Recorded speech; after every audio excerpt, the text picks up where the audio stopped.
السلام علیکم ورحمۃ اللہ وبرکاتہ۔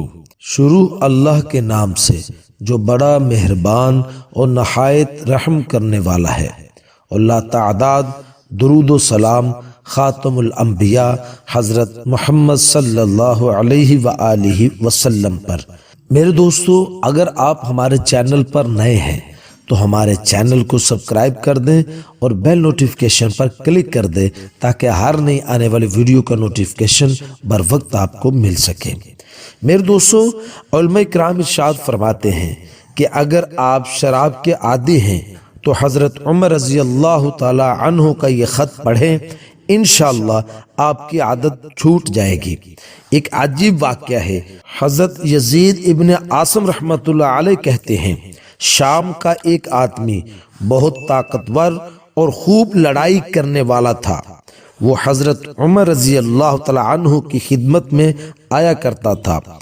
وہ چند دن حضرت عمر فاروق رضی اللہ تعالی عنہ کو نظر نہ آیا تو فرمایا، بھائی فلاں ابن فلاں کا کیا ہوا؟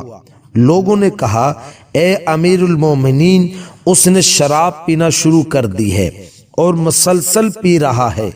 حضرت عمر رضی اللہ تعالی عنہ نے اپنے منشی کو بلا کر فرمایا، خط لکھو۔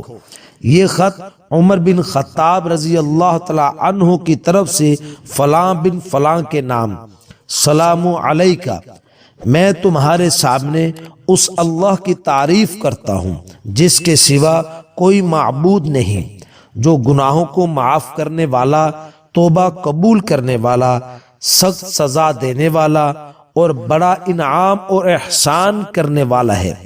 اس کے سوا کوئی معبود نہیں، اسی کی طرف لوٹ کر جانا ہے۔ پھر حضرت عمر رضی اللہ تعالی عنہ نے اپنے ساتھیوں سے فرمایا، تم لوگ اپنے بھائی کے لیے دعا کرو کہ اللہ جل شانہ اس کے دل کو اپنی طرف متوجہ فرما دے اور اسے توبہ کی توفیق عطا فرما دے۔ جب اس کے پاس حضرت عمر رضی اللہ تعالی عنہ کا خط پہنچا تو وہ اسے بار بار پڑھنے لگا اور کہنے لگا، وہ گناہوں کو معاف کرنے والا، توبہ قبول کرنے والا اور سخت سزا دینے والا، اس آیت میں اللہ نے مجھے اپنی سزا سے ڈرایا ہے اور معاف کرنے کا وعدہ بھی فرمایا ہے۔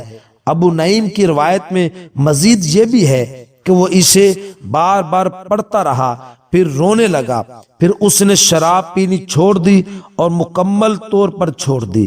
جب حضرت عمر رضی اللہ تعالی عنہ کو اس کی یہ خبر پہنچی تو فرمایا، ایسا کیا کرو جب تم دیکھو کہ تمہارا بھائی پھسل گیا ہے اور اسے رائے راست پر لاؤ اور اسے اللہ کی معافی کا یقین دلاؤ اور اللہ سے دعا کرو کہ وہ اسے توبہ کی توفیق عطا فرمائے، اور تم اس کے خلاف شیطان کے مددگار نہ بنو اور اسے اللہ کی رحمت سے نا امید نہ کرو۔ میرے دوستو، آج کی اس واقعہ کے اندر ایک بہت بڑا ہمارے لیے سبق ہے کہ ہم کبھی بھی کسی مسلمان کے گناہ کی وجہ سے مسلمان سے نفرت نہیں کرے۔ ہمیں نفرت تو ہوگی لیکن گناہ سے ہوگی، گناہ گار سے نہیں ہوگی۔ تو میرے دوستو، کتنا خوبصورت طریقہ حضرت عمر رضی اللہ تعالی عنہ نے اپنے ساتھی کو رائے راست پر لانے کے لیے اختیار کیا ہے۔ ہمیں بھی میرے دوستو سوچنا چاہیے کہ اگر کوئی بھائی کسی گناہ کے اندر ملوث ہے تو اس کو کس طرح اس گناہ سے نکالا جائے۔ مزید ایسی ویڈیوز کے لیے آپ ہمارے چینل کو سبسکرائب کر دیں۔ السلام علیکم ورحمۃ اللہ وبرکاتہ۔